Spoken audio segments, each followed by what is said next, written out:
पहला सौदा में आप सबका स्वागत है और ये पहला सौदा है अब से 10 बजे तक पूरी तरह से ब्रेक फ्री और आपको पूरे 1 घंटे अब हमारे साथ रहना है बाजार के पूरे एक्शन को जानने समझने के लिए। आइए शुरुआत करने से पहले बता दूं एसजीएक्स निफ्टी मजबूती की तरफ बढ़ता हुआ दिख रहा है, धीमे धीमे हरे निशान में 11 अंकों पर। एशियाई बाजारों पर नजर आ लिए, निचले स्तरों से निक्के में सुधार होता हुआ दिख रहा है और अब आप देखिए हांगकांग के बाद वाह 85 पॉइंट ऊपर हो गया है। हांगकांग 1% घूम गया है पूरा एशिया का मार्केट निचले स्तरों से, तो अच्छी मजबूती के साथ शुरुआत के संकेत इस वक्त आते हुए दिख रहे हैं। एशिया से अच्छी रिकवरी होती हुई दिख रही है। रुपए की चाल पर रखेंगे नजर, अब से कुछ सेकंड्स में शुरुआत होगी करेंसी मार्केट की। 64.30 ये था कल का लेवल, 7 पैसे की मजबूती के साथ करेंसी मार्केट की समाप्ति। देखेंगे आज कुछ क्या एक्शन होता है, लेकिन उससे पहले भारती इंफ्राटेल, कल इस कंपनी ने नतीजे पेश किए, अच्छे नतीजे दिख रहे हैं और नतीजे के बाद सीएलएसए की तरफ से टारगेट भी बढ़कर आया है। 430 रुपए का लक्ष्य उन्होंने दिया है। इसके चार्ट देखकर बताएं कुणाल, क्या राय है आपकी, क्या भारतीय इंफ्राटेल में एक मौका बनता है खरीदारी करने का? देखिए, जिस तरह का चार्ट स्ट्रक्चर यहाँ पर अनिल जी दिखाई पड़ता है, जरूर एक कंसोलिडेशन 375 रुपए के आसपास चार्ट पे दिखता है और अगर ये 375 को ब्रेक करके उसके ऊपर क्लोज देने में सफल होता है तो डेफिनेटली एक बाय बनता है, जिसमें मुझे लगता है 395 400 के लक्ष्य भी आ सकते हैं। लेकिन 375 376 के ब्रेकआउट के बाद ही इसमें नई खरीद की राय दूंगा। ओके, थोड़ा ब्रेकआउट का इंतजार करें, देखते हैं आज वो ब्रेकआउट मिल पाता है यानी। वागले साहब एबीबी, इसके चार्ट देखिए क्योंकि इसके भी नतीजे कल बाजार बंद होने के बाद आए, मिले जुले से दिख रहे हैं। 3% मुनाफा बढ़ा है, आय 9% बढ़ी है, मार्जिन थोड़े से घटे हैं, ऑर्डर बुक जरूर ठीक दिख रही है, 28% बढ़ी है, 2342 करोड़ पर पहुंची है। कोई एक्शन है चार्ट पर या ठंडा है? नहीं अनिल जी, ठंडा ही है। 1385 on the down side, 1430 1440 on the up side, ये रेंज होगा। मुझे नहीं लगता ये रेंज ब्रेक होगा। ओके, शुरुआत करते हैं चलिए आज की पारी की और अब भारतीय बाजारों के खुलने के संकेत हैं। 30 सेकंड बचे हैं और इस बीच एसजीएक्स निफ्टी 11 अंक मजबूत दिख रहा है। कल थी प्रीमियम में 18 पॉइंट की, एक बार एसजीएक्स निफ्टी ले आए, थोड़ा अंदाजा लगेगा कि किस तरह की शुरुआत होगी। ओके, तो मजबूत शुरुआत के आसार है, 15-20 पॉइंट तो ऊपर खुलने चाहिए कम से कम इस वक्त जो संकेत है उसके मुताबिक। तो देखते हैं आज भारतीय बाजारों में कैसी शुरुआत होती है। दिग्गजों में भारतीय एयरटेल पर रखिए नजर, आज नतीजे आने वाले, मोस्टली नतीजे भारतीय एयरटेल के बाजार बंद होने के बाद आते हैं ज्यादातर, तो देखते हैं किस तरह के नतीजे वहां रहेंगे। नतीजे के लिए आज से बड़ा दिन है क्योंकि कुछ मिड कैप्स हैं जिनके आज नतीजे आएंगे। इंटरग्लोब यानी कि इंडिगो के नाम से जिसे आप जानते हैं, पेट्रोनेट एलएनजी जहां पर शॉर्ट करने की राय दी थी सुमित ने, सिंडिकेट, विजया, देना, ये कुछ और बैंक्स है जो आज अपने नतीजे पेश करने वाले। लेकिन इससे पहले शुरुआत हो चुकी है भारतीय बाजारों की। एसजीएक्स निफ्टी तो 10 अंक ऊपर था, लेकिन निफ्टी 150 अंक ऊपर, सीधे नए लाइफ हाई बनाने के मूड में शुरुआती कारोबार में। किस वजह से भाई, कौन से स्टॉक्स भाग रहे हैं ऐसे शुरुआत में? 10% ऊपर है आईटीसी, एक्सिस बैंक 6% ऊपर, एशियन पेंट्स में 3% की मजबूती, एचडीएफसी 6% मजबूत है। ये कुछ दिग्गज जो निफ्टी में बड़ा वजन रखते हैं ये मजबूत है। बैंक ऑफ बड़ौदा 5% नीचे, देखते हैं इनको सेटल होने से। रुपये ने शुरुआत की है कमजोरी के साथ, 64.42 64.42 ये है $1 का दाम अगर आप खरीदना चाहते हैं रुपए में, तो 12 पैसे की कमजोरी के साथ। HDIL ये है स्टॉक अगला जिस पर मेरा सवाल है सुमित आपसे। मॉर्गन स्टैनली ने कल 24 लाख शेयर की खरीदारी की है एक बड़ा ट्रेड करके। सारे स्टॉक सेक्शन में रहे, अभी हम आईबुल रेल की भी बात कर रहे थे, कुणाल की लिस्ट में भी है। खरीदेंगे HDIL या फिर कोई और? अच्छा, DLF वागले साहब ने पसंद किया था, आपको HDIL पसंद है या कोई और स्टॉक? रियलिटी स्टॉक्स में मोमेंटम है अनिल जी, खरीदा जा सकता है HDIL को। कल भी हमने देखा था कि HDIL ने बहुत अच्छा मूव दिखाया था, इंट्राडे के अंदर ही हमको 6 रुपए का मूव ऑलरेडी HDIL के अंदर देखने को मिल चुका था। इमीडिएटली HDIL का साइकोलॉजिकल रेजिस्टेंस 100 रुपीज के आसपास है, 9800 के आसपास शायद एक बार ये छोटा सा पॉज ले सकता है। अदरवाइज ये लेवल अगर ब्रेक होते हैं तो हमें रैली एक्सटेंड होगी और 108 से 110 रुपए तक के लेवल्स देखने को मिल सकते हैं। पूरी ही रियलिटी स्पेस में हलचल है, HDIL में ऐसा लगता है अच्छा मूव हमको देखने को मिल सकता है। एग्जिस्टिंग लॉन्ग पोजीशंस को होल्ड करके चले और फ्रेश बाइंग के लिए 89 के आसपास का स्टॉप लॉस लगाए और ऊपर में 98 से 100 इमीडिएट टारगेट, उसके बाद 108 रुपए के लेवल्स हमको देखने को मिल सकते हैं। ओके, 108 की तैयारी करता हुआ HDIL, तो ये भी एक बाय कॉल ही है। साथ ही कुछ और काउंटर्स जो रेडार पर रहेंगे आज। इंटरग्लोब एविएशन के नंबर्स एक्सपेक्टेड है अमरीश, और इस पिछले कुछ दिनों में क्योंकि कच्चे तेल में नरमी आई है तो कंपनियों में तेजी आई देखने को मिली है। लेकिन ये क्वार्टर वैसे अगर आप देखें इनके लिए ETF प्राइसेस थोड़े बढ़ते हुए दिखाई देते, तो एक सॉफ्ट क्वार्टर की उम्मीद कर रहे थे।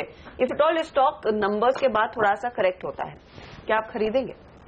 From a trading point of view खरीद सकते हैं, क्योंकि ये जो अप्रैल जून का क्वार्टर है, this is the busy quarter, so clearly the next quarter results will be much better, क्योंकि ऑयल प्राइसेस भी गिरे हैं, बिजी क्वार्टर है, यहाँ पे मार्जिन्स बढ़ते हैं.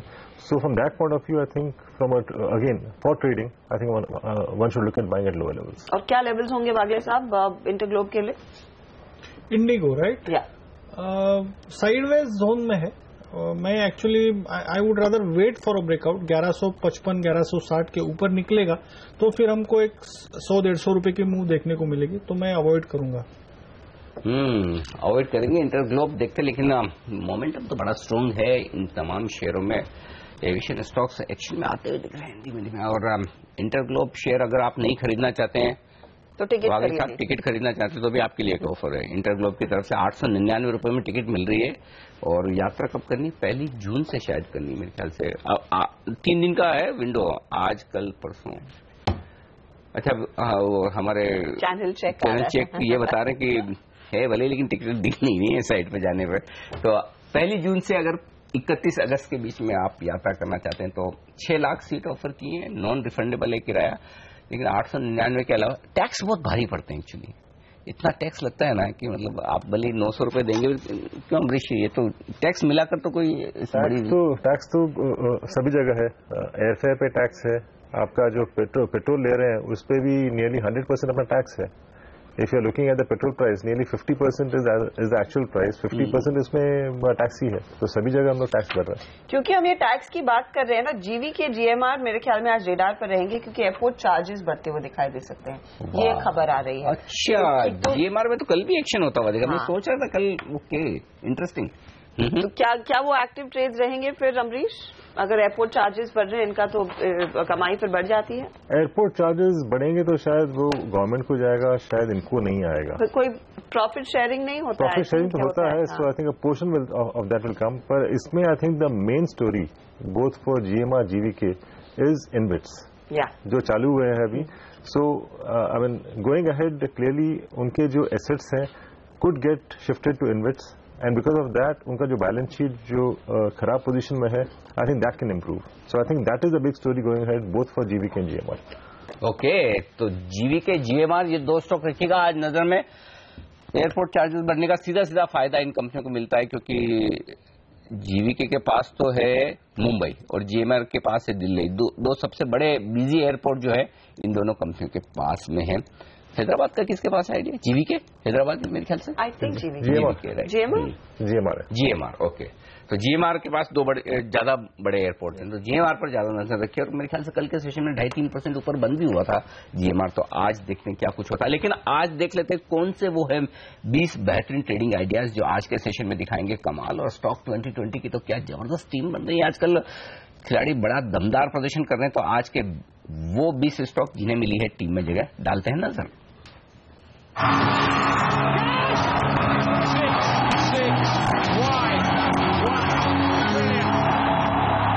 जल्दी से पूरी टीम पे नजर डालते हैं किस तरीके से टीम बन के आई. तो खरीदारी पूरा फोकस है. टाटा स्पॉन्ज एक्सपेंशन की मंजूरी मिली, मंगलम ड्रग्स और नोसिल के बहुत बढ़िया नतीजे आए हैं.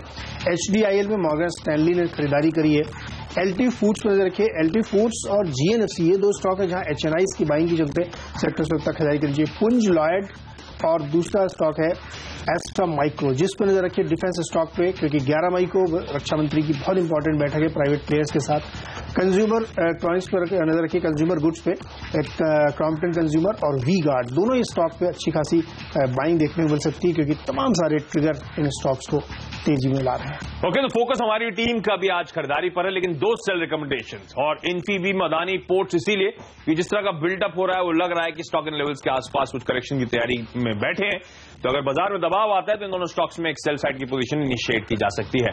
विप्रो पिछले हफ्ते से हम बेट कर रहे हैं 500 के ऊपर जाएगा, और अभी भी लगता है हमें थोड़ा सा दमखम है, खरीदारी करने के मौके होंगे. दीपक नाइट्राइट, बेहतरीन नंबर्स इस कंपनी के, वैल्यूएशन अभी भी कंफर्ट देते हैं. तनेजा एरोस्पेस और स्केल इंफ्रा, 2 डिफेंस रिलेटेड ऐसे प्लेस, क्योंकि आज डिफेंस स्टॉक फिर से वापस हरकत में आएंगे कल के वॉलचंद नगर इंडस्ट्रीज के बाद. इन दोनों में आज खरीदारी करने के मौके होंगे ट्रेडिंग के लिहाज से. मैक्स इंडिया इस काउंटर में खरीदारी करके चले, प्रमोटर्स को वारंट जारी करने पर बोर्ड की बैठक है। शंकरा जहां पे लार्ज फंड चेक इन करते हुए लेवल्स के आसपास कंफर्ट देता है ये स्टॉक उस लिहाज से। रामा स्टील ट्यूब्स में ख्याल से कल ही 52 हफ्तों के हाई छुए, लगातार बड़े तगड़े मोमेंटम में, तो उस मोमेंटम को प्ले करें एक स्ट्रिक्ट स्टॉप लॉस के साथ। और फाइनली निर्लॉन लिया था मैंने प्री हिट के तौर पे। जिस तरह का बिजनेस मॉडल है, जिस तरह की कंपनी के टर्नअराउंड देखने को मिल रहा है फाइनेंशियल्स में, और जिस तरह का स्ट्रॉन्ग पेरेंटेज है, इस कंपनी को भी अपने रडार पे रखना चाहिए।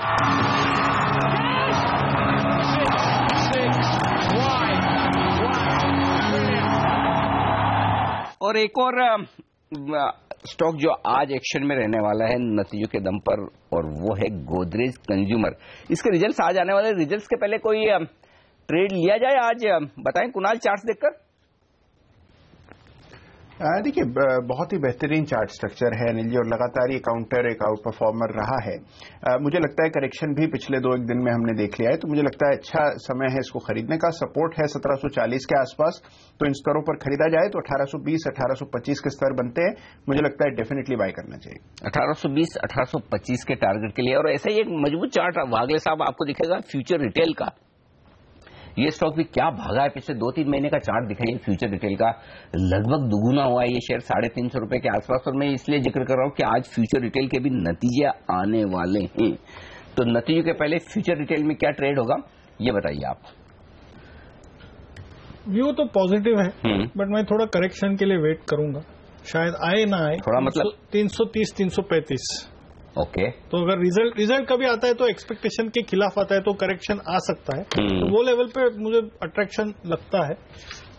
320 के नीचे जाना नहीं चाहिए। ऑन द अप साइड अगर 360 के पार निकला तो फिर ये 400 के पार बहुत जड़ जाएगा। ओके, तो यानी या तो 330-35 के आसपास रिजल्ट के बाद मिले तब खरीदे, और अगर पहले खरीदना है तो अवॉइड करें, या तो फिर 360 के ऊपर जाता है तो मोमेंटम के साथ 10 रुपए के स्टॉप लॉस, 30-40 रुपए के टारगेट वैसे प्ले करें। ओके, अच्छा, यूनियन बैंक के भी चार्ट्स देख लीजिए। 3% नीचे खुलने के संकेत दे रहा है यूनियन बैंक का, 182 के आसपास कैश के लेवल में बता रहा हूं आपको। और कैनरा बैंक 2% नीचे खुलने के संकेत दे रहा है। तो क्या करना चाहिए इन दोनों स्टॉक्स में?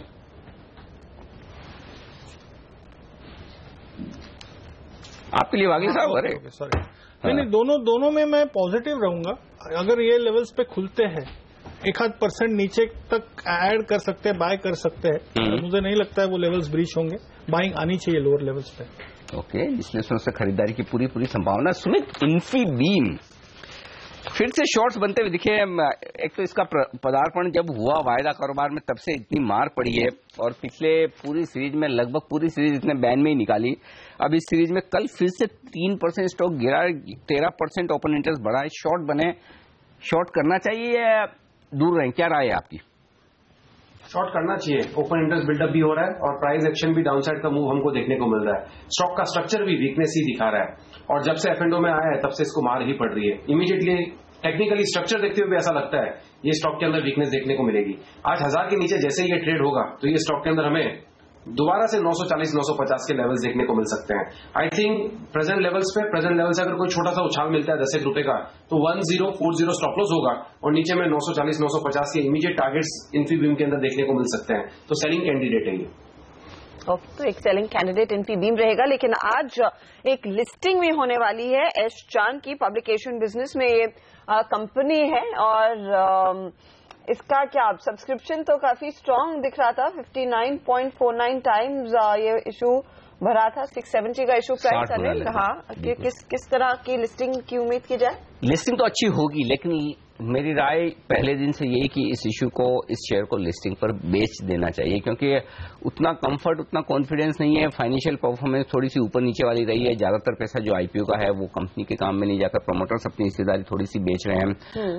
तो और जिस तरह से ट्रैक रिकॉर्ड रहा है, ब्रांड स्ट्रांग है, लेकिन फाइनेंशियल उतने स्ट्रांग नहीं जितने मैं देखना चाहता हूं। तो ऐसे में अंदाजा ये है कि शायद 670 के सामने थोड़ा 80-100 रुपए ऊपर प्रीमियम पर लिस्ट हो। मेरा ये मानना है कि आप दो तरीके से, यदि आपको करीबन 800 रुपए प्लस में मिले तो वहां पर प्रॉफिट बुक कर लें। 800-825 रुपए बहुत अच्छी रेंज, अगर वहां मिलता है तो वहां प्रॉफिट बुक कर लें।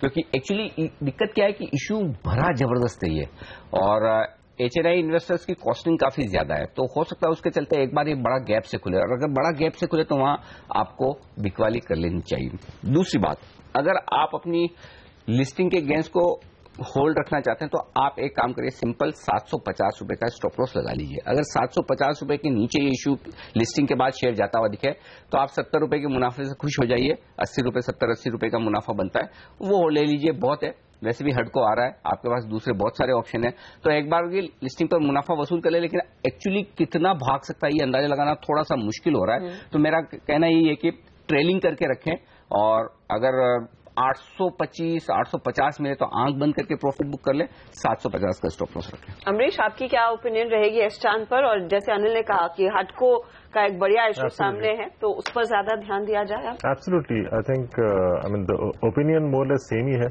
क्योंकि कल भी जो मैं सुन रहा था ग्रे मार्केट में there are more of sellers at 80-100 rupees than buyers, तो शायद जो प्रीमियम है may not really go beyond 100, तो उस लेवल पे तो श्योरली बेच देना चाहिए। Because if you I mean even if you compare with the comparables like Navneet, I think is the closest comparable, it is looking extremely expensive, even IPO price काफी expensive था, so I think if it opens 80-100 rupees higher, I think it's a good sell. Okay, 80-100 रुपए ऊपर खुले तो profit book करें, ये राय है अमरीश की। अजंता फार्मा, सुमित सवाल आपके लिए, कल स्टॉक में अच्छी कमजोरी दिखी, सुबह सुबह हमने आइडेंटिफाई भी किया कि स्टॉक कमजोर हो रहा है, अगर बाजार गिरा तो ये ज्यादा गिरेगा, लेकिन बाजार उतना ज्यादा गिरा नहीं, फिर भी फाइनली स्टॉक 3.5% नीचे जाकर बंद हुआ, 6% ओपन इंटरेस्ट बढ़ा था, शॉर्ट्स बने हैं कल के सेशन में। क्या ये आज के लिए एक फिर से शॉर्ट कैंडिडेट है? यस, एब्सोल्युटली, और सेलिंग देखने को मिल सकती है। स्टॉक के अंदर ब्रेकडाउन देखने को मिला है, और जो मल्टीपल सपोर्ट लेवल्स थे वो भी ब्रेक होते हुए देखने को मिले हैं। कल की क्लोजिंग से ऐसा लगता है कि अभी स्टॉक में और वीकनेस देखने को मिलेगी। जैसे ही ये स्टॉक 1560 का लेवल तोड़ेगा तो देयर इज अ पॉसिबिलिटी कि शायद स्टॉक के अंदर हमें 80 से 100 पॉइंट की फॉल दिख सकती है। 1500 तक के भी लेवल्स देखने को मिल सकते हैं अनिल जी। स्टॉक के अंदर स्टॉक का वीकनेस अच्छा खासा दिख रहा है। आई थिंक इमीडिएटली स्टॉक के अंदर एग्जिस्टिंग सेल पोजीशन तो बिल्कुल होल्ड करनी चाहिए, और फ्रेश सेलिंग भी की जा सकती है। 1620 1630 के आसपास का स्टॉप लॉस लगाएं, और नीचे में जैसे ही 1560 का लेवल टूटा तो ये मान के चले कि इसके अंदर 1500 या फिर शायद 1480 तक के भी लेवल्स हमको देखने को मिलेंगे। तो स्टॉक वीक है, सेल करके रहना चाहिए। कमजोर शेयर है, यहाँ पर शॉर्ट पोजीशन बनाई जा सकती है, ये राय है आपके लिए अजंता फार्मा में। चलिए, बाजार दिख रहे बेहद मजबूत, और हम कही रहते हैं देखिए कि SGX निफ्टी के मुकाबले में ज्यादा बेहतर खुलने चाहिए, और तो ऐसा होता दिख रहा है। थोड़ा एशियाई बाजारों की रिकवरी का भी फायदा मिल रहा है। 50 अंक ऊपर है सेंसेक्स, निफ्टी 23 अंक ऊपर खुलता हुआ 9337, ये कल के हाइस पर ही खुल रहा है। 9338 कल का हाई है, एग्जैक्टली वहीं पर खुल रहा है, यानी कल के हाइस के आसपास खुल रहा है। निफ्टी अपने 105% मजबूत है। पहली टिक आपकी स्क्रीन पर आती हुई सेंसेक्स और निफ्टी पर 68 अंकों की मजबूती के साथ शुरुआत की है सेंसेक्स ने। निफ्टी 15 अंक मजबूत खुलता हुआ दिख रहा है। कहां से आ रही है मजबूती, कौन से स्टॉक सेक्शन में? औरोबिंदो फार्मा 0.5% मजबूत है, ICICI बैंक, टाटा मोटर्स 0.5% मजबूत है। तो कोई बड़ी तेजी किसी एक सिंगल स्टॉक में है नहीं। कल की तेजी के बाद अंबुजा SCC में थोड़ी बहुत प्रॉफिट बुकिंग आती हुई दिख रही है, तो शांत ट्रेड है। भारतीय इंफ्राटेल नतीजों के बाद 1.25% कमजोर होता हुआ, तो एक ही स्टॉक है निफ्टी पर जिसमें 1% से ज्यादा का मूव है। HDFC टॉप गेनर अब 1% की मजबूती के साथ, ये है इस वक्त शुरुआती कारोबार का रुझान। आइए वायदा कारोबार के स्टॉक्स बता दूं कहां पर एक्शन है और कौन से स्टॉक्स आपको मजबूती या कमजोरी के साथ। कैनरा बैंक 1% कमजोर, इन्फीबीम 1% कमजोर, ये दो स्टॉक हैं जो नुकसान में। अदानी एंटरप्राइजेज और अदानी पोर्ट, इन दोनों ने लाल निशान के साथ शुरुआत की। अजंता फार्मा 1% कमजोर खुलता हुआ दिखा है। मजबूत क्या है? GSW एनर्जी 3% मजबूत, HDIL 2% मजबूत, फोर्टिस हेल्थ केयर 0.25% मजबूत। जी लेटर के लिए अच्छा दिन लगता है। GSFC, GMR infra, Godrej consumer, Godrej industries, ये चारों स्टॉक हैं हरे निशान में 1 से 1.5% की मजबूती के साथ खुलते हुए दिख रहे हैं। तो बाजार ने शांत लेकिन पॉजिटिव शुरुआत की है। मिड कैप इंडेक्स ने 1.25% की मजबूती अब तक दिखाई है, तो यहां पर अच्छा एक्शन होता हुआ दिख रहा है। तो कुल मिलाकर शुरुआत बेहतर है, इसमें कोई डाउट नहीं, हरे निशान के साथ होती हुई, लेकिन जैसा कि ग्लोबल मार्केट से बेहद सीमित दायरे में। और नंबर्स के लिहाज से भी अनिल हम देख रहे हैं कुछ स्टॉक्स है जिनमें एक्शन बनता हुआ दिखाई दे रहा है। मंगलम ड्रग्स मिसाल के तौर पर 4% ऊपर खुला है, 201 के आसपास ट्रेड करता हुआ ये काउंटर। 20% का उछाल मुनाफे में इस पारी कंपनी ने पोस्ट किया है। आय भी करीब 20% बढ़ती हुई दिखाई दी है, तो ये काउंटर थोड़ा सा एक्टिव है आज की ट्रेड में। नोसिल जिसके नंबर्स आए 13% का उछाल प्रॉफिट में देखा गया, 2% ऊपर खुला है ये काउंटर आज। शंकरा जिसमें रिलायंस म्यूचुअल फंड ने अपनी पोजीशन भले ही हल्की की हो लेकिन दूसरे फंड्स खरीदते हुए दिखाई दिए हैं, 720 719 के आसपास ट्रेड करता हुआ, 721 का भाव अब आपकी स्क्रीन पर आता हुआ, 2% ऊपर है ये काउंटर। तो ऐसे कुछ स्टॉक्स हैं जहां पर हम देख रहे हैं नंबर्स और खबरों के बल पर सीधे एक्टिविटी बढ़ती हुई दिखाई दे रही है। कुछ और काउंटर्स में आप देखेंगे विजया बैंक आज नंबर्स आने वाले उसके पहले कुछ मजबूती के साथ ट्रेड बनता हुआ दिखाई दे रहा है। दालमिया भारत शुगर कल काफी पिटा था, यहां पर आज वॉल्यूम पिकअप है, खुलते ही 10,000 शेयरों का ट्रेड हो चुका है इस काउंटर में। एबीबी जिसके नंबर्स आए और यहां पर हमने देखा है ऑर्डर फ्लोज कुछ बेहतर रहे, वरना एक ठीक ठाक तिमाही रही थी, कुछ एक्साइटिंग नहीं हुआ। 1.5% ऊपर खुला है ये काउंटर भी। तो ये कुछ स्टॉक्स है जिनमें एक्टिविटी बढ़ती हुई। कल आपको याद होगा बाजार बंद होते होते एक खबर आ रही थी कि ये जो एनपीए सेटलमेंट की प्रक्रिया शुरू होगी सबसे पहले स्टील सेक्टर पर जोर दिया जाएगा, और भूषण स्टील का नाम काफी आया था उन खबरों में। तो 4% ऊपर भूषण स्टील की शुरुआत आज फिर होती हुई। मोनेट इस्पात में भी हमने देखा है आज करीब 3.5% की तेजी। तो वो कल बाजार बंद होते होते जो भी एक्शन था और जो लोग चूक गए थे उस ट्रेड लेने से, आज वो इन काउंटर्स में उतरते हुए दिखाई दे रहे हैं। तो ये फिलहाल वो कुछ एक्टिव स्टॉक्स हैं जिनमें हरकत जरूर बनती हुई दिखाई दे रही है। लेकिन जेएसडब्ल्यू एनर्जी मेरे ख्याल में इसी पर फोकस रखना चाहिए, कंसिडरिंग ये बैन से बाहर निकला है और 3% तेजी के साथ इसमें ट्रेड बनता हुआ। बिल्कुल, और यहीं पर अच्छी पोजीशंस बनने के सारे संकेत आते हुए इस वक्त दिख रहे हैं। लेकिन इसके अलावा स्टॉक्स जो एक्शन में दिख रहे हैं, एचडीआईएल 2.5% मजबूत होता हुआ दिख रहा है। यहाँ पर भी आज एक्चुअली कोई ओपन इंटरेस्ट में बड़ा इजाफा होता नहीं दिख रहा है, कोई भी एक भी स्टॉक ऐसा नहीं है जहां पर बड़ा ओपन इंटरेस्ट बढ़ता हुआ नजर आए। तो ये एक ऐसा लग रहा है कि वेट एंड वॉच वाली सिचुएशन ज्यादा नजर आ रही है आज के सेशन में। इस पर फोकस करना है। अदानी पोर्ट ये कमजोर होता दिख रहा है, आज 1.5% कमजोर है। अंबुजा आज 1.25% कमजोर है।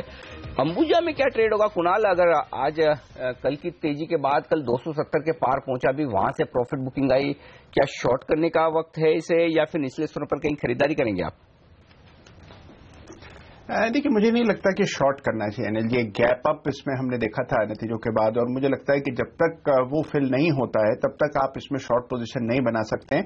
ये गैप 250 रुपए के नीचे फिल होगा तो 250 का स्टॉप लॉस रख करके मुझे लगता है कि इन स्तरों पर भी खरीदना चाहिए, और बड़ा अपसाइड सीमेंट स्टॉक्स में बन सकता है।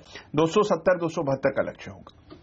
ओके, 270 272 के टारगेट के लिए खरीदारी करने का मौका है यहाँ पर। अनिल, कुछ और ट्रेड्स जो थोड़े से अब फिर से एक्टिव होते दिखाई दे रहे हैं। इरोस इंटरनेशनल में फिर इंटरेस्ट है। भूषण स्टील जिसकी हम पहले भी बात करें, तो वागे साहब ये स्टॉक इनफैक्ट आपने पहले भी ट्रैक किया है, ये मूव अब किस तरफ इशारा कर रहा है? आई थिंक 2 या 3 दिन पहले हमने भूषण स्टील की बात की थी, और मैंने आई थिंक जो टारगेट्स बोले थे शायद वो आज आ गए हैं। लेवल 89 बोला था आपने। हाँ, वो इंट्राडे था, लेकिन मुझे अभी भी लगता है 110 की तरफ की ये मूव है। पोजिशनल व्यू अगले कुछ हफ्तों का व्यू लेके चले तो इसमें स्टॉप लॉस है 84-85 का रखे, करंट प्राइस इज 90।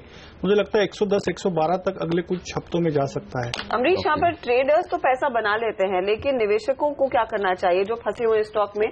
क्या इस तेजी में एग्जिट करने के बारे में सोचें या फिर इंतजार करें कि एनपीए पॉलिसी में किस तरह का एक्शन आता है, स्पेशली इन स्टील कंपनियों की स्थिति को शायद संभालने के लिए या फिर वहां से पैसा सैल्वेज करने के लिए? आई थिंक इट्स ओनली स्पेकुलेशन। तो मुझे लगता है कि जो भी अटके हैं पहले से, I mean we have seen levels of closer to 35-40 also, तो वहां से I think it's more than double right now. तो I think one should look at booking out to a certain extent. At least इस level पे जो holding है उसका 50% तो बेच देना चाहिए। The balance 50% one can actually speculate. Okay, और हर्षद, जिस स्टॉक का आप जिक्र करे थे अब यहाँ पर एक्सचेंज शुरू होता हुआ दिख रहा है, वो है जेएसडब्ल्यू एनर्जी। अब ओपन इंटरेस्ट में 20 लाख शेयर जुड़े हैं। यहाँ पर वायदा कारोबार के बैन से आते ही अब स्टॉक भागना शुरू हुआ है, और स्टॉक में देखिए 70 के पार निकला। ये एक मेरे ख्याल से अच्छा ब्रेकआउट होना चाहिए, क्योंकि काफी समय से 70 को पार करना इसके लिए मुश्किल होता हुआ दिख रहा था। तो वागले साहब, क्या खरीदारी का मौका है? आप चार्ट देखिए इस बीच, क्योंकि मेरे ख्याल से रिजल्ट आया था उसके बाद में काफी धुलाई हुई थी ना हाँ, की। लेकिन एक चीज जो मैं रिपोर्ट्स पढ़ रहा था, सारी रिपोर्ट्स में एक संकेत साफ था कि worst is over for this company. और प्राइवेट सेक्टर में मेरे ख्याल से ये सबसे बड़ा प्लेयर में एक फंडामेंटल राय भी अमरीश से लूंगा, लेकिन इससे पहले कि स्टॉक भाग जाए, एक बार वागले साहब पहले आप अपने चार्ट बता दीजिए। आई थिंक हर्षदा ने जो लेवल्स कहे थे जब स्पॉट किया था वो सही था। अभी थोड़ा सा ऊपर है, 69 का स्टॉप लॉस होगा, अभी 70.65 है, 5-5.5% ऊपर है, लेकिन ये 74-75 की तरफ की मुंह है आज और कल तक। स्टॉप लॉस ₹1.5, अपसाइड 4-4.5 रुपया। मुझे लगता है ये 80-85 की रेंज में, जो आपको याद है ये इसमें बैन आने से पहले भी हम बात कर रहे थे कि पोजिशनल ट्रेड इस पे 10 दिन पहले, हाँ, पोजिशनल ट्रेड बनता है, तो ये आराम से मतलब 80-85 वाली रेंज के लिए अगर बाजार ठीक ठाक रहे। अमरीश क्या कहेंगे, प्राइवेट प्लेयर्स में अगर किसी को लेना है पावर स्टॉक, तो मेरे ख्याल से ये जिस तरह की कैपेसिटी सबसे ज्यादा ऑपरेशनल JSW की है, और अंडर परफॉर्म भी किया काफी दिनों से। So I think possibly one can just buy and hold for a while and see as to how it moves. Sumit, वायदा कारोबार के ट्रेडर्स के लिए आज चूंकि बैंक से बाहर निकला है, क्या मौका है इन लेवल्स पर खरीदारी करने का या देर हो गई है? अनिल जी, क्लास ब्रेकआउट है इसके अंदर। यहां से आप मान के चलिए 20% की तेजी हमको आने वाले दिनों में देखने को मिलने वाली है। ये स्टॉक ने 68-69 पे बेस्ट बाय बन रहा था, बट 70 के ऊपर तो ये बहुत ही अच्छा है। अगर आज ये 70 के ऊपर क्लोजिंग दे देता है तो इमीडिएट टारगेट 76 के होंगे और ओवरऑल टारगेट 84-85 लेवल्स के होंगे। आई थिंक इस बार ये स्टॉक ने ब्रेकआउट दे देगा और 84 से 85 तक के लेवल्स आने वाले कुछ ही दिनों में हमको देखने को मिल सकते हैं। इस स्टॉक में बाइंग करके रहना चाहिए, और प्रेजेंट लेवल्स पे फ्रेश बाय भी बन रहा है। 68-69 के आसपास का स्टॉप लॉस लगाएं for immediate upside till 74-75 levels. Okay, तो ये काउंटर आप खरीदें, 65 के आसपास स्टॉप लॉस लगाकर तेजी करें। आगे 80 की बात हो रही है, 6% अब ओपन इंटरेस्ट बढ़ गया, 30 लाख शेयर, 31 लाख शेयरों का ओपन इंटरेस्ट, 6.5% का उछाल, क्या तेजी होती दिख रही। तो कॉम्बिनेशन देखिए, FNO के बैन से बाहर आना, वायदा कारोबार में पोजीशन बनना, और उसके साथ साथ जो स्टोरी है स्ट्रॉन्ग है, और चार्ट पर भी वागले साहब के आगे, तो देखिए स्टॉक में स्टॉक ऑफ द डे हो गया आज ये। एक और स्टॉक आपने स्पॉट किया वागले साहब? हर्षदा, PC ज्वेलर्स, ये मुझे कल से स्ट्रांग लग रहा था, आज ब्रेकआउट आया है, थोड़ा सा हालांकि ऊपर है, लेकिन सिर्फ 2% ऊपर है, 457-457.50। एक ₹5 का स्टॉप लॉस होगा, 12 से 15 रुपए का अपसाइड होगा आज और कल तक। मैं 472 की बात करूंगा। ओके, 472 के लेवल्स PC ज्वेलर्स में आते दिखाई दे सकते हैं। 458 पर आ चुका है ये काउंटर। इनफैक्ट दिग्गजों पर एक बार नजर घुमा लेते हैं। भले ही निफ्टी 93-33 के आसपास ट्रेड करता हुआ दिखाई दिया हो, कुछ ऐसे काउंटर्स हैं जहां पर इंटरेस्ट काफी है। IOC और axis bank, in fact IOC HPBP पर कुणाल, क्या आपको ट्रेडिंग अपॉर्चुनिटी इस समय दिखाई दे रही है? देखिए, जिस तरह का चार्ट स्ट्रक्चर यहाँ पर है हर्षदा, हमने करेक्शन देखा है पिछले कुछ दिनों में, मुझे लगता है कि अभी भी ट्रेंड इंटैक्ट है, और तीनों ही कंपनीज पर मेरी खरीद की राय है। मुझे लगता है IOC पर भी इस करेक्शन के बाद यहाँ खरीदे तो दोबारा से 450-455 के लेवल्स आते हुए दिखेंगे, तो मेरी राय में डेफिनेटली खरीदा जा सकता है। वागले साहब ने आज CSC रिकमेंड किया था। CSC तो मजबूत है ही, लेकिन एक और इसी ग्रुप की एक और कंपनी जो एक्शन में आती हुई दिख रही है वो है फर्स्ट सोर्स, और जो रिस्ट्रक्चरिंग की खबरें चल रही है, मुझे लगता है फर्स्ट सोर्स भी उसमें से एक इंटरेस्टिंग कैंडिडेट हो सकता है जहां पर खरीदारी का मौका बन सकता है। वजह साफ है कि 57% हिस्सेदारी CSC के पास है फर्स्ट सोर्स की, तो अगर ये भी डीमर्ज करके, और बीच में इंडिकेशंस भी आए थे कि यहाँ पर बिकवाली शायद प्रमोटर्स रिस्ट्रक्चरिंग वाले मामले में बेचकर निकले, तो ये एक और स्टॉक होगा। कुणाल, इसके चार्ट देखिए फर्स्ट सोर्स के, क्या खरीदारी करनी चाहिए? और खासतौर से एक दो और इंटरेस्टिंग चीजें जो मुझे याद है, इस तिमाही के जब शेयर होल्डिंग पैटर्न के आंकड़े आए थे, तो राकेश झुंझुनवाला जी ने, जो उनके पास 3.5-4% हिस्सेदारी है फर्स्ट सोर्स की, और 15 लाख शेयर उन्होंने जोड़े भी थे, और 44 रुपए के आसपास उनकी खरीदारी हुई थी, तो उससे तो स्टॉक काफी करेक्ट भी हुआ है। मेरे ख्याल से रिजल्ट भी कल परसों शायद आए थे फर्स्ट सोर्स के। इसके चार्ट देख के बताइए कि क्या यहां पर भी मौका बन सकता है? एक पोजिशनल ट्रेड के हिसाब से बताइएगा, क्योंकि मई के महीने में रिस्ट्रक्चरिंग होने वाली है पूरी ग्रुप की, CSC ग्रुप की, तो क्या यहां खरीदारी करनी चाहिए? देखिए, चार्ट्स बहुत इंस्पायरिंग नहीं दिखते हैं अनिल जी। मुझे लगता है कि एक रेजिस्टेंस, बहुत ही फियर्स रेजिस्टेंस 46 पर 47 पर है, और जब तक वो स्तर पार ना हो जाए तब तक पोजिशनल लिहाज से कोई खरीद का औचित्य नहीं है। तो मुझे लगता है 46 के ऊपर ही इसमें लॉन्ग टर्म में बाय करना चाहिए। फिलहाल मैं इसको पास करूंगा। 46 तो बहुत दूर है, 46 तक तो यानी कितना, 12-15%, लेकिन 46 तक जाने जैसा दिखता है क्या? देखिए, क्योंकि एक रेंज में फिलहाल ये ट्रेड कर रहा है और रेंज लगभग 39 से 46 के दरमियान है, तो हो सकता है कि रेंज के अपर एंड तक ये चला जाए। लेकिन अगर आप इसको लॉन्ग टर्म पोजिशनल के हिसाब से देख रहे हैं तो मुझे लगता है कि थोड़ा वेट करना चाहिए। ओके, लेकिन एक खबर है और जैसे अनिल कह रहे हैं रिस्ट्रक्चरिंग की तैयारी कंपनी ने कर दी है और hopefully by the end of this month वो होती दिखाई देगी, तो उसका फायदा फर्स्ट सोर्स सीएससी जैसी कंपनियों को मिलेगा, तो वो भी आप ध्यान में रखें। इस बीच हम रियल्टी की पहले भी बात कर रहे थे, एचडीआईएल पर सुमित ने इनफैक्ट कहा था कि और तेजी बढ़ती दिखाई देगी। 4% ऊपर है काउंटर ओपन इंटरेस्ट, जहां पर करीब करीब 12 लाख शेयरों का जुड़ चुका है। डीएलएफ अगले साहब की पसंद, यहां पर भी हम देख रहे हैं 6 लाख का ओपन इंटरेस्ट। बताइए सुमित, दोनों पर अब यहां से आगे क्या और भी तेजी बढ़ेगी? आप नई खरीदारी करेंगे अब तक अगर किसी ने पोजीशन नहीं ली है एचडीआईएल डीएलएफ में? बिल्कुल हर्षदा, लिया जा सकता है नया पोजीशन एसडीआईएल के अंदर, क्योंकि ये पिछले 8 दिनों के पहले का जो हाई है वो ब्रेक करने की कोशिश कर रहा है। जैसे ये हाई ब्रेक करेगा तो जैसे मैंने पहले भी कहा था मार्केट स्टार्ट होने के पहले कि 100 रुपए का साइकोलॉजिकल लेवल, वहां तक इमीडिएट टारगेट्स बनेंगे और अगर 100 रुपए के लेवल टूटे तो 108 रुपए तक की ये तेजी दिखाएगा। एग्जिस्टिंग लॉन्ग पोजीशन होल्ड करें, फ्रेश बाय भी की जा सकती है। 94 का इंट्राडे के हिसाब से स्टॉप लॉस, 100 रुपया और 108 रुपया एसडीआईएल के लिए टारगेट।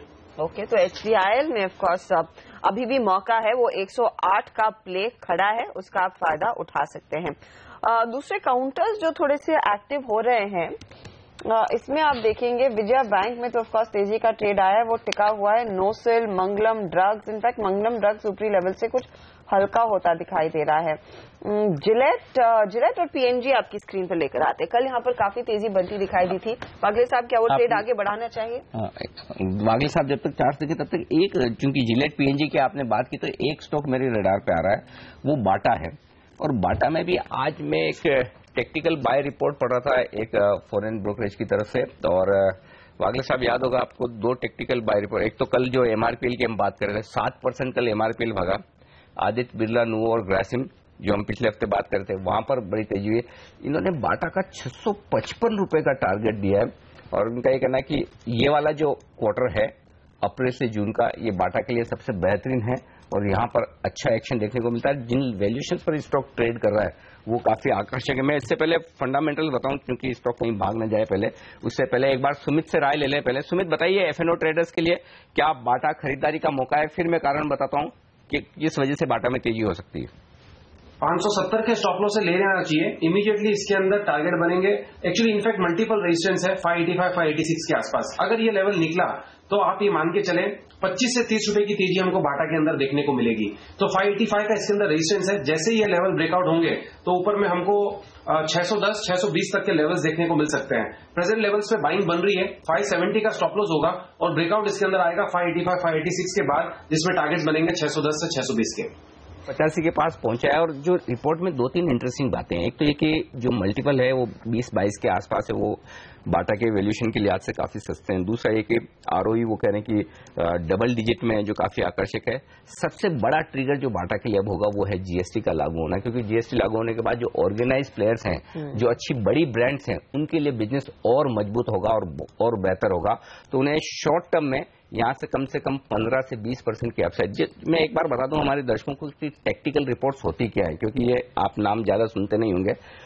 एफआईज की डेस्क पर कई सारे ऐसे ट्रेडिंग आइडियाज होते हैं जो 1 से 2 हफ्तों के लिए 10 से 20% तक का रिटर्न दे सकें, क्योंकि ऐसा नहीं कि ट्रेडिंग आप ही करते हैं, कई सारे फॉरेन फंड्स हैं वो भी ट्रेडिंग करते हैं। तो वो अपनी रिपोर्ट्स होते हैं, उनमें रिपोर्ट्स में टेक्निकल और फंडामेंटल्स का मिश्रण होता है और उसके बेसिस पर उन्हें लगता है कि, और ये रिपोर्ट्स क्या होता है, ये सामान्यतः सबको जारी नहीं की जाती, ये रिपोर्ट्स अपने क्लाइंट्स को दी जाती है। तो जिनको एक्सेस है उन्हें एक्सेस है। तो इन रिपोर्ट्स के दम पर होता है ये कि खरीदारी आती है। यही आपने देखा किस तरह से एबिनो, ग्रासिम में एक्शन हुआ, आपने देखा कल एमआरपीएल किस तरह से भागा। तो ये रिपोर्ट्स हैं जिन पर फोकस करना चाहिए।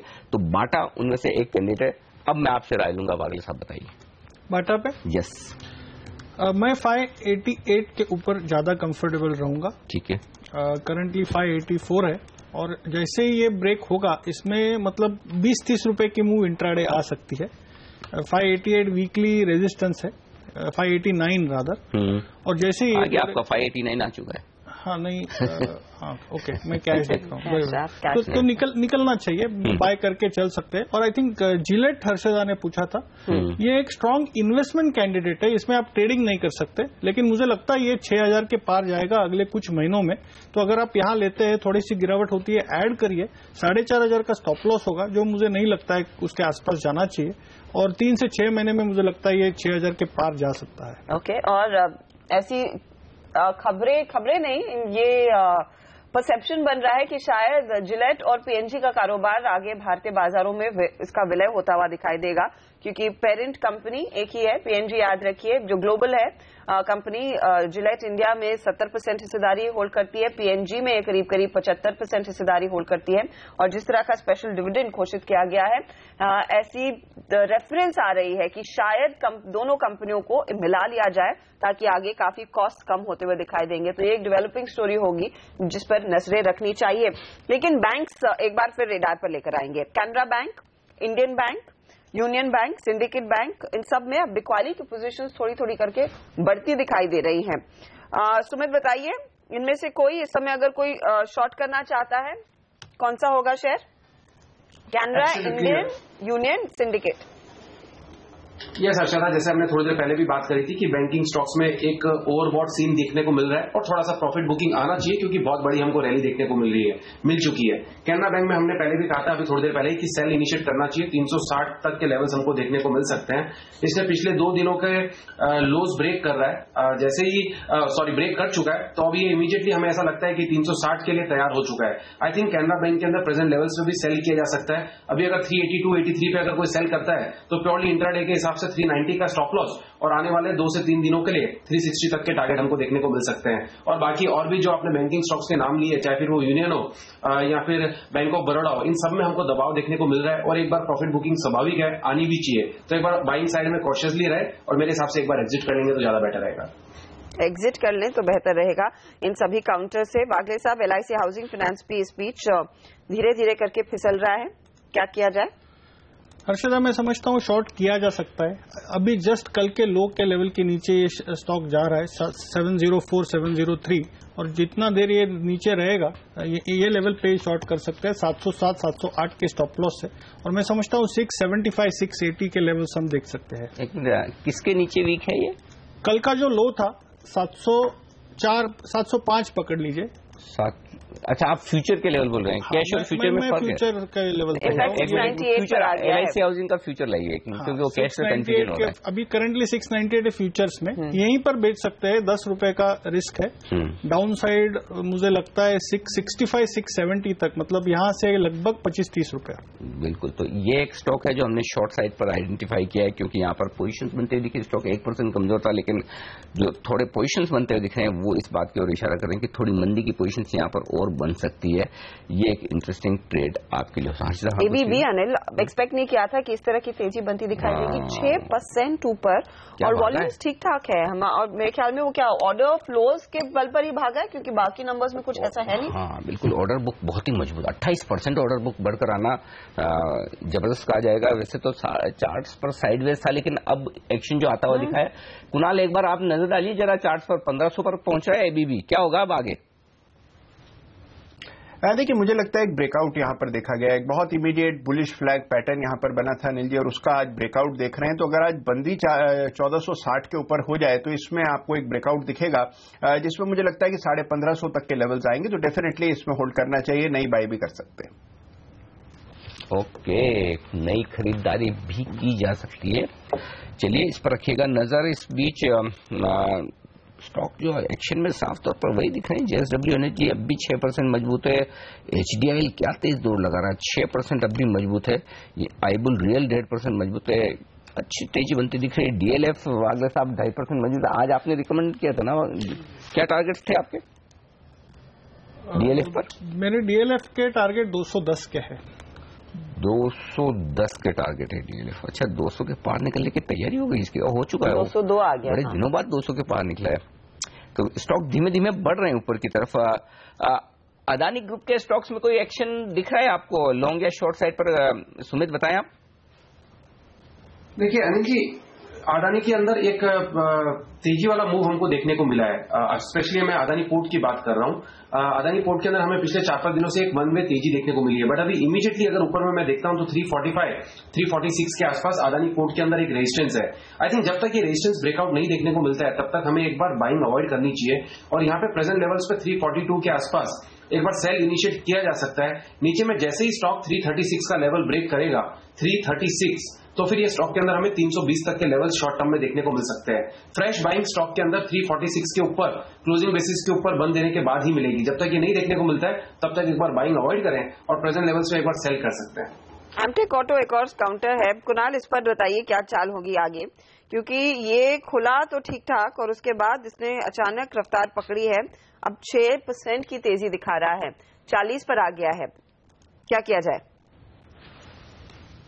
देखिए, मुझे लगता है एक शॉर्ट टर्म ट्रेडिंग बाउंस जरूर हर्षता यहाँ पे दिखेगा, और पिछले कुछ दिनों में हमने वॉल्यूम एडिशन भी अच्छा देखा है, तो मुझे लगा अगर 41 ये पार कर जाए तो यहाँ पर आपको 45 के लेवल्स आते हुए दिखेंगे, तो डेफिनेटली बाय करके चल सकते हैं। थोड़ा सा एक बड़ा स्टॉप लॉस रखना होगा, 3850 पर वो स्टॉप लॉस होगा।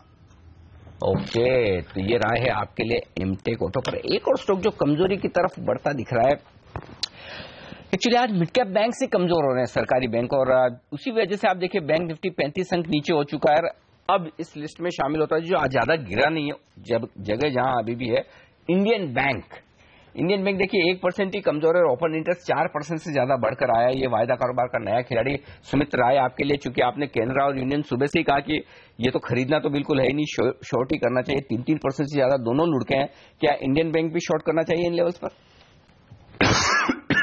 आई थिंक अनिल जी, ये सीएनबीसी आवाज का इम्पैक्ट है, ताकि जैसे व्यूअर्स सुनते हैं तो मुझे लगता है उसके अंदर इम्पैक्ट आना स्टार्ट हो जाता है। जहां तक इंडियन बैंक का सवाल है, इंडियन बैंक के अंदर 336 के आसपास का इसके अंदर सपोर्ट बन रहा है, अभी 344 के आसपास चल रहा है। वीकनेस तो इसके अंदर भी देखने को मिल रही है। आई थिंक जैसे ये 336, 338 का लेवल ब्रेक करेगा तो इसके अंदर हमें 310 के लेवल्स देखने को मिल सकते हैं। तो इसके अंदर भी एक बार बाइंग तो अवॉइड करनी चाहिए, क्योंकि 350, 351 के ऊपर अगर ये क्लोजिंग देखने को मिली तो ही इसके अंदर हमें फ्रेश तेजी देखने को मिलेगी। जब तक ये लेवल्स नहीं तोड़ते तब तक वीकनेस है, और 336 का लेवल टूटा तो 310 के लेवल्स हमको देखने को मिल सकते हैं। वागले साहब के भी 400 संकेत तो आ गए हैं, 332 तक जा सकता है। 332। हाँ, लेकिन इसमें एक ही सिर्फ प्रॉब्लम है, एक तो लॉट साइज बड़ा है और इसमें मुझे स्टॉप लॉस 350, 351 का बैठता है, जो 5 रुपए की रिस्क अगर आप लेने को तैयार। 5 रुपए तो लेनी पड़ेगी। 5 रुपए मतलब कितना मुश्किल से 2% भी नहीं है। हाँ, तो और आप टारगेट 12-13 रुपया डाउन साइड यहाँ से।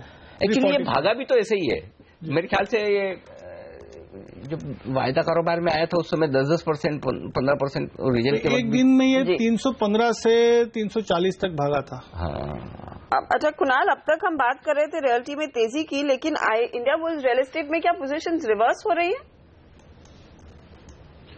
देखिए, मुझे लगता है कि जरूर कुछ प्रॉफिट बुकिंग हम देख रहे हैं हर्षता, लेकिन कोई ट्रेंड में कोई बदलाव नहीं है। अभी भी ट्रेंड पॉजिटिव है। अगर आप इंट्राडे ट्रेडर हैं तो भी मुझे लगता है अभी होल्ड करना चाहिए लॉन्ग पोजीशंस को। स्टॉप लॉस जरूर रिवाइज कर सकते हैं, हम 168 के आसपास स्टॉप लॉस रखें, और मुझे लगता है कि आपको वापस से 175, 180 के लेवल्स आते हुए दिखें। पोलरिस एक स्टॉक मेरे रडार पर आ रहा है जो दिन के हाई पॉइंट पर आता हुआ दिख रहा है। कैश मार्केट मेरे ख्याल से पोलरिस तो वायदा कारोबार में नहीं होगा। अच्छा, कैश मार्केट में इस स्टॉक में क्या एक्शन हुआ जरा देखिए, क्योंकि वॉल्यूम एनएससी पर 1,40,000 शेयरों का जनरली इतना कारोबार होता नहीं है एनएससी पर, और दिन के हाई पॉइंट पर 4% भागकर रिजल्ट की लिस्ट में भी मेरे ख्याल से आज है तो नहीं, ऐसा मेरा कोई खबर रही है इस तरीके से, या तो कोई खबर आने की तैयारी है या फिर भागा है तेजी से। वागले साहब, कुछ चार्ट पर संकेत मिल रहे हैं कि कुछ होने वाला है बड़ा? अनिल जी, कुछ तो है। लास्ट 3 दिन के हाई को क्रॉस जिस तरह से किया है, मुझे लगता है ये 230, 232 तक जा सकता है। 217 का करंट प्राइस है, 213 का स्टॉप लॉस रख के 230 का टारगेट के लिए कुछ दिनों के मतलब पोजिशनल व्यू प्ले कर सकते हैं। 213 तो बहुत छोटा है स्टॉप लॉस, कोई लंबा छोड़ा अपसाइड भी है। आपको कितना अभी 219, तो 11 रुपए अपसाइड, 4-5 रुपए डाउन साइड। तो चलिए, ये स्टॉक 230-35 की रेंज में जा सकता है। वैसे भी आईटी स्टॉक्स सुमित भी पसंद कर रहे हैं। सुमित ने क्या टेक महिंद्रा दिया था मेरे ख्याल से? जी हाँ, टेक महिंद्रा सुमित ने दिया था। तो एक्चुअली कल भी आईटी शेयरों पे 2-3 बाय रिकमेंडेशन आई थी। धीमे धीमे इन आईटी शेयरों में ऐसा लग रहा है थोड़ी थोड़ी हर्षता खरीदारी लौटती हुई दिख रही है। In fact Tech Mahindra, HCL Tech के नंबर्स आने वाले हैं इसी हफ्ते आने, तो क्या वो प्रीएम्प्ट हो रहा है? आई डोंट नो, क्योंकि मुझे ऐसे डिस्टिंक्टली पोल याद नहीं है। कंसिडरिंग इन्फी, टीसीएस के नंबर्स कुछ खास नहीं थे। देखना होगा इन कंपनियों की ओर से कैसा प्रदर्शन रहेगा। लेकिन कल काफी एक्शन था और आज हम देख रहे हैं थोड़ा सा इंटरेस्ट दूसरे काउंटर्स की तरफ शिफ्ट हो रहा है। एक और काउंटर जो थोड़ा सा एक्टिव होता दिखाई दे रहा है वो है वोल्टास, अब 431 पर आ चुका है। इसमें ओपन इंटरेस्ट बिल्टअप तो इतना है नहीं, लेकिन कैश में थोड़ी सी हरकत देखी गई है खुलते ही। क्या आगे तेज रफ्तार पकड़ सकता है सुमित ये, या फिर दूसरे काउंटर्स हैं? नहीं अर्चना, इसको पकड़ना चाहिए। ये स्टॉक के अंदर मोमेंट तो हमको देखने को मिल रहा है, और अगर हम देखेंगे तो हेवल्स, वोल्टास, ये स्टॉक्स कंटिन्यूसली वन वे तेजी के ही काउंटर में रहे हैं। प्रेजेंट लेवल्स पे भी वोल्टास के अंदर बाय बन रहा है, क्योंकि इसने लास्ट 3-4 दिनों के जो हाइज है वो भी ब्रेक किया और उसके ऊपर ये सस्टेन कर रहा है। I think immediately this stock is headed for 445-450 levels. अब जिन्होंने एक्जिस्टिंग पोजीशंस बना रखी है पिछले 4-5 दिनों से, वो अपनी पोजीशंस को होल्ड करें। ट्रेलिंग स्टॉप लॉस अगर लगाना चाहते हैं तो 424 या 423 के आसपास का ट्रेलिंग स्टॉप लॉस लगाएं, और फ्रेश बाइंग जो भी करते हैं 430-31 वो भी 423-424 के आसपास का स्टॉप लॉस लगा लें। ऊपर में इमीडिएटली आप ये मान के चले 440 से 450 के लेवल्स हमको देखने को मिल सकते हैं। अगर मार्केट्स में दबाव देखने को मिला तो ही शायद ये वापस फॉल देगा, अदरवाइज ये कंटिन्यूसली ऊपर ही भाग सकता है आज और कल के अंदर। 423-424 के स्टॉप लॉस से सीएमपी पे बाय कर ये रहा है आपके लिए। एक और स्टॉक जो आज मजबूत हो, एक्चुअली ये मिस हो गया, फोर्टिस हेल्थ केयर, इस पर एक राय ली जाए। ये भी एफएनओ का स्टॉक है और नया खिलाड़ी है, और फोर्टिस हेल्थ केयर में खबर ये आ रही थी कि जो प्रमोटर, प्रमोटर जो स्टॉक नहीं, 250 रुपए प्रति शेयर डील पर, 250 रुपए प्रति शेयर पर ये डील की बात हो रही है। स्टॉक का भाव क्या चल रहा है एक बार देख लीजिए। 215। चलिए आज 2% मजबूत है। और फोर्टिस में वो कह रहे हैं कि शिविंदर सिंह और मलविंदर सिंह 250 रुपए पर शेयर में फोर्टिस हेल्थ केयर की स्टेक बेच सकते हैं। साथ ही एसआरएल डायग्नोस्टिक, इनकी जो एक और आर्म है, उसमें भी स्टेक बेचने की बात हो रही थी। कह रहे हैं कि दो फंड अब शॉर्टलिस्ट हो गए। एक तो टीपीजी कैपिटल, जनरल एटलांटिक, ये दो हैं जो अब फाइनली रेस में आगे आते हुए दिख रहे हैं। तो अगर एसआरएल की स्टेक बिकती है तो ये 2000 करोड़ रुपए की होगी, और फोर्टिस हेल्थ केयर में 250 रुपए में। इस पर आए थे सुमित, क्या किया जाए? कोई ट्रेड है एफएनओ ट्रेडर्स के लिए यहाँ पर 215 रुपए के आसपास? यस अनिल जी, इसके अंदर भी ट्रेड बन रहा है। अगर प्योरली इंट्राडे अगर कोई ट्रेड करना चाहता है तो 211 का स्टॉप लॉस लगाए, और अगर कोई कुछ दिनों के लिए ट्रेड करना चाहता है पोजिशनल ट्रेड टाइप, तो 208 का स्टॉप लॉस लगाए। Intraday trade 211 SL, positional trade 208 SL. यहां से इमीडिएटली ऊपर में 225 और 230 का टारगेट है। 4 दिन के फॉल के बाद आज पहला दिन है जब हमें इसमें तेजी देखने को मिल रही है, और अभी just price movement, price action इसके अंदर स्टार्ट ही हो रहा है। अगर इसके अंदर मूवमेंट आया तो सीधा 15 से 20 रुपए का मूवमेंट हमको देखने को मिलेगा। 211 के एसएल से इंट्राडे वाले बाय करें, पोजिशनल वाले 208 के एसएल से। अच्छा, भारतीय एयरटेल इंफ्राटेल की शुरुआत तो काफी नरम हुई थी, लेकिन अब 1.5% ऊपर है। निफ्टी के टॉप ट्रेड्स में ये खड़ा है। बताइए कुणाल, क्या कोई ट्रेड दिख रहा है आपको इसमें? देखिए, जैसे मैंने पहले कहा, मुझे लगता है कि 375 के आसपास एक रेजिस्टेंस है 375, 376 के ऊपर। तो एक बार वो लेवल निकल जाए तो इसमें डेफिनेटली एक बहुत बुलिश पैटर्न बनेगा, लेकिन 376 से पहले मुझे लगता है खरीदना थोड़ा रिस्की हो। ओके, तो ये है राय। वागल साहब, आप कोई स्टॉक? हर्षदा ने बोला था जो आइडेंटिफाई किया था वोल्टास, ओके, उसमें मुझे अभी मोमेंटम दिखाई दे रहा है। तभी भी मुझे अच्छा लग रहा था। 433 का करंट भाव है, 429 के स्टॉप लॉस से बाय करें, 442, 443, 3 रुपए रिस्क, अपसाइड 9 से 10 रुपया आज और कल तक के मूव एक्सपेक्टेड है। ओके, तो ये है राय इस वक्त आपके लिए वोल्टास में। 2.25% गर्मी बढ़ गई। एक्चुअली कल तो टेम्परेचर काफी ज्यादा था।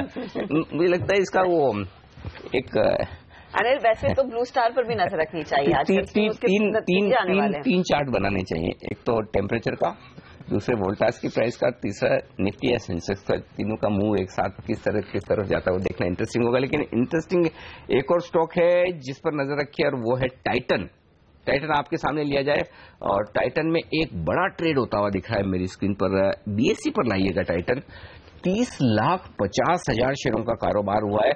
0.34%, 1% से ज्यादा हिस्सेदारी टाइटन की बदली है। बड़ा ट्रेड है। 477 रुपए 75 पैसे में ये हिस्सेदारी बदलती हुई दिखी। तो टाइटन के स्टॉक पर नजर रखिएगा।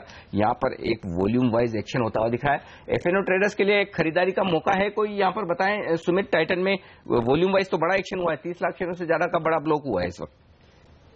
वॉल्यूम वाइज शायद हो गया Anil ji, but price wise हमको देखने को नहीं मिल रहा है। जैसे बाकी स्टॉक्स में मुझे कन्विक्शन आ रहा है, वैसे टाइटन में अब तक कोई कन्विक्शन नहीं दिख रहा है चार्ट्स को देखते हुए। इमीडिएटली एक रेंज बता सकता हूं, 470 नीचे में सपोर्ट है टाइटन का, और ऊपर में इमीडिएट रेजिस्टेंस है 495। आई थिंक 470, 495 के बाद ही इसके अंदर कोई बड़ा मूव देखने को मिलेगा। अगर 470 टूटा तो स्टॉक हमको 445 दिखाएगा, और अगर ऊपर में 495 टूटा तो 550 के लेवल्स हमको स्टॉक के अंदर देखने को मिलेंगे। तो प्रेजेंट लेवल पे इस बेटर अवॉइड करें, क्योंकि मुझे ऐसा लग रहा है चार्ट्स को देखते हुए शायद इसके अंदर दबाव देखने को मिलेगा। अगर 470 का लेवल टूटा तो 450 तक के लेवल्स हमको देखने को मिल सकता है। ओके, तो ये है टाइटन पर आपके लिए राय। शुक्रिया आपका सुमित, और शुक्रिया कुणाल आपका भी, और वागले साहब आपका भी हमारे लिए वक्त निकालने के लिए, पहला सौदा में हमारे साथ जुड़ने के लिए। और आज तो ब्रेक लेंगे नहीं, हम कह रहे हैं आपको सुबह से ब्रेक फ्री है। ट्रेड 700 रुपए पर सेटल, बस 707 आई थिंक। 700 रुपए तो बहुत कम है, 30 रुपए। इसलिए हम कह रहे थे कि मेरे ख्याल से इससे तो थोड़ी बेहतर लिस्टिंग होनी चाहिए, इतना ही शुभ रहा है। अगर ये 700 पे सेटल हुआ तो मामला गड़बड़ है, क्योंकि जिन लोगों ने लिवरेज पोजीशंस लेकर फंडिंग लेकर आए इस आईपीओ में पैसा लगाया, बड़ा फटका लगेगा, बड़ी मार पड़ेगी उनको। तो देखते हैं क्या होता है। बड़ा वोलेटाइल रहा है इस चांद का आईपीओ का ट्रैक रिकॉर्ड ग्रे मार्केट में प्रीमियम के लिहाज से भी, और अब आज देखते हैं कहाँ ये सेटल होता है, कहाँ लिस्ट होता है। लेकिन इससे पहले हमारे साथ एचडीएफसी सिक्योरिटीज में इंस्टीट्यूशनल रिसर्च के हेड दीपेन शेठ कार्यक्रम में शामिल हो रहे हैं। दीपेन सर, स्वागत है आपका सीएनबीसी आवाज पर। बाजार बड़े सीमित दायरे में है, आप पिछली बार भी मिले थे तब कह रहे थे कि महंगा है थोड़ा बाजार, करेक्शन हो तो अच्छी बात है। बहुत ज्यादा करेक्शन तो आता नहीं है, लेकिन फिर भी इस बाजार में क्या कुछ पसंद है आपको? अगर खरीदारी करनी है, नया निवेश करना है, पैसा तो सबके पास है ही, कहां खरीदारी करें?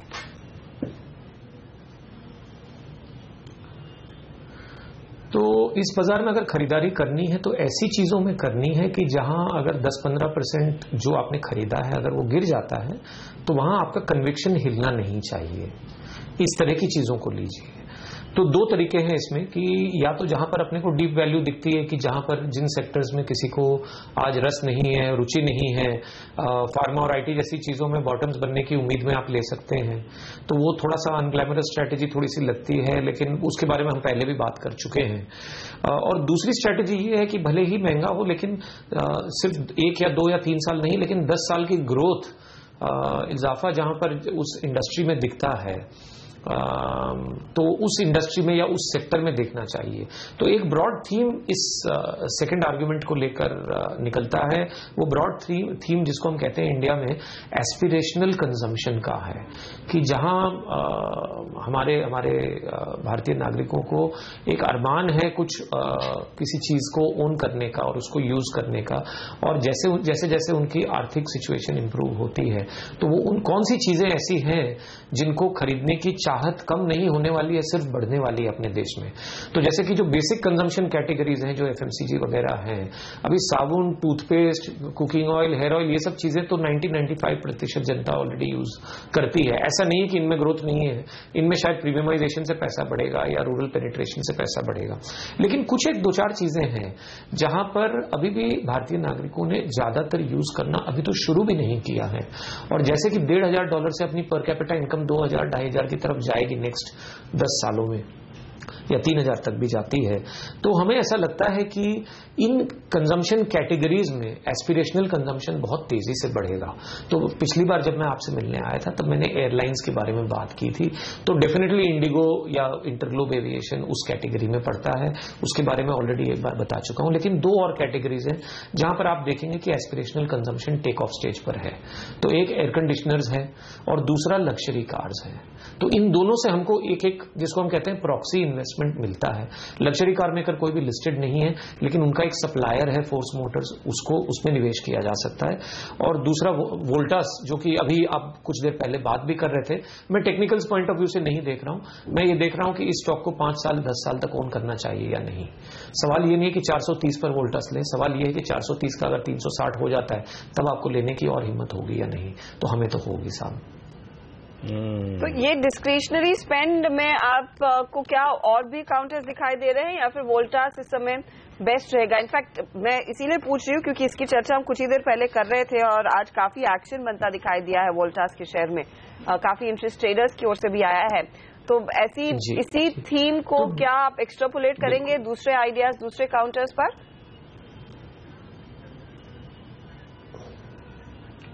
तो इस थीम के बारे में हमने पहले भी बात की है। जैसे कि डिस्क्रिशनरी कंजम्पशन में हमने अप्लायंसेस पर काफी स्ट्रेस ले किया था। तो क्रॉम्पटन ग्रीव्स में से जो निकल के क्रॉम्पटन कंज्यूमर का जो बिजनेस निकला है, आज बहुत महंगा लग रहा है, लेकिन लास्ट 6-12 महीनों में वहां पर 6-8 महीनों में काफी मूवमेंट वहां पर आई है। बहुत ही लीडिंग मार्केट शेयर फैंस की मार्केट में है, लेकिन बाकी इलेक्ट्रिकल्स मार्केट में भी वो आगे है। इसी तरह से appliances companies such as Havells में या तो वी गार्ड में हम लोगों ने काफी पॉजिटिव व्यू पिछले कुछ महीनों में हमने दर्शाया है और उससे निवेशकों को फायदा भी हुआ है। तो आज के दिन अगर मैं इन तीनों स्टॉक्स के बारे में, चाहे क्रॉम्पटन, चाहे वी गार्ड या हेवल्स के बारे में यदि बात नहीं कर रहा हूं, तो इसका मतलब ये नहीं है कि हमको वहां पर कॉन्फिडेंस नहीं है। सिर्फ ये है कि वहां पर जिस तरह का रनअप आया है और आज के दिन जो वैल्यूएशन दिखती है, शायद इमीडिएट टर्म में मार्जिन ऑफ सेफ्टी थोड़ी सी कम लगती है। ऐसा नहीं कि बिजनेसेस अच्छे नहीं है या यहां से 2-3 गुना बड़े नहीं हो सकते हैं, बल्कि इस बीच हेवल्स ने तो एयर कंडीशनर्स में भी लॉयड का जो एयर कंडीशनिंग बिजनेस है वो खरीदने का अनाउंसमेंट किया है। लेकिन आज के दिन मैं जरूर कहूंगा कि वोल्टास एयर कंडीशनर्स में इंटरग्लोब एविएशन यानी इंडिगो एयरलाइंस के लिए और force Motors luxury car market के लिए एक तरह का प्रॉक्सी है, क्योंकि वो इंजन और गियर बॉक्सेस असेंबल करता है दोनों BMW और मर्सिडीज बेंज के लिए। तो फोर्स मोटर्स पे खास करके मैं इतना कहूंगा कि आज अपने देश में जितनी गाड़ियां बिकती हैं उनमें से हार्डली 1-1.25% जो है लग्जरी कार्स हैं। और हम जैसे देश जो हम जैसे तौर से गुजर के आगे बढ़े हैं अपनी मैक्रो एवोल्यूशन में, मैं वेस्टर्न कंट्रीज की बात नहीं कर रहा हूं, मैं टर्की और थाईलैंड जैसे देशों की बात कर रहा हूं। वहां पर भी 3-4% पेनिट्रेशन हो गया है लग्जरी कार्स का। तो ये 30-35 हजार गाड़ियों की जो मार्केट है, ये शायद नेक्स्ट 5 सालों में 1 लाख गाड़ियों की मार्केट हो जाए तो मुझे कोई ताज्जुब नहीं होगा। और फोर्स मोटर्स बहुत ही अच्छी पोजीशन में है, क्योंकि वो दोनों मर्सिडीज और BMW के लिए इंजन और गियर बॉक्सेस असेंबल करता है। ओके, हाउसिंग फाइनेंस कंपनियां जितनी तेजी से भागी है, ये मतलब ठीक है कि अब महंगी हो गई, और यदि हाँ महंगी हो गई तो फिर LIC हाउसिंग वगैरह ये जो भी आपके रडार पर है, क्या प्रॉफिट बुकिंग कर दी जाए, बेच दिया जाए इन्हें?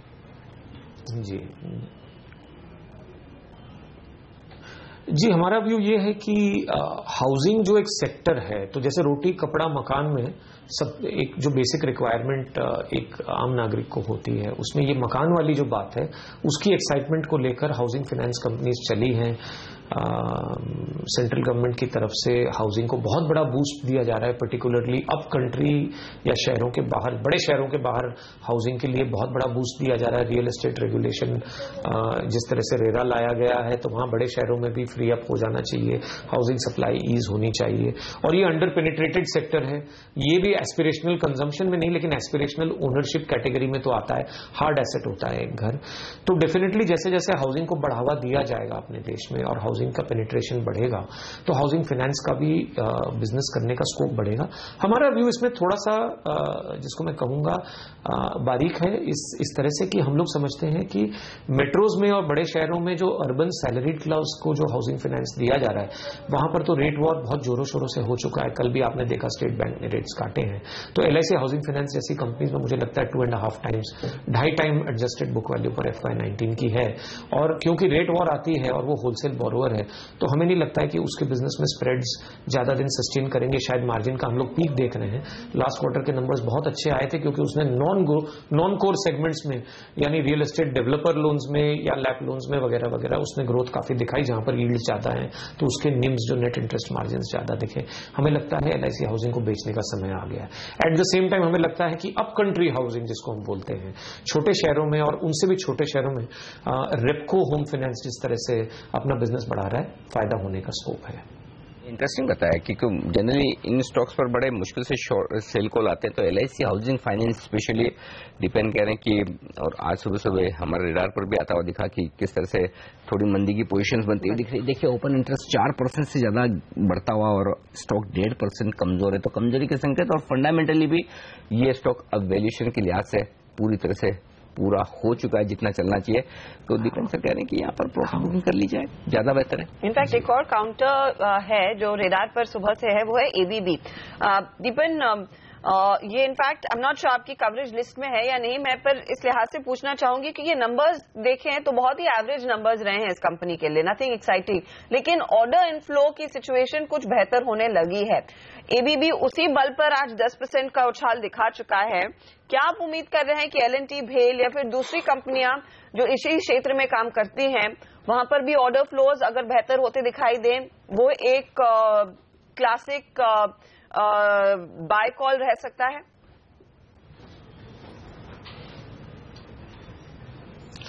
तो एबीबी पर हमारा कोई कवरेज नहीं है और नहीं तो हमने उनके नंबर्स देखे हैं, लेकिन आपने जो बातें कही हैं सेक्टर के लिए रीड अक्रॉस क्या हो सकता है अगर हम लोग उस तरह से देखते हैं, तो इस बात में कोई डाउट नहीं है कि इंडिया में जो पावर सेक्टर के जो रिफॉर्म्स है, particularly led by this umbrella reform जिसको हम बोलेंगे उदय, तो काफी सारे स्टेट्स ने अभी उदय के लिए साइन अप कर दिया है। और हमारे पावर सेक्टर में सबसे बड़ा प्रॉब्लम यही रहा है कि डिस्ट्रीब्यूशन, तो जनरेशन, ट्रांसमिशन और डिस्ट्रीब्यूशन 3 भाग या 3 अंग रहते हैं इस सेक्टर के।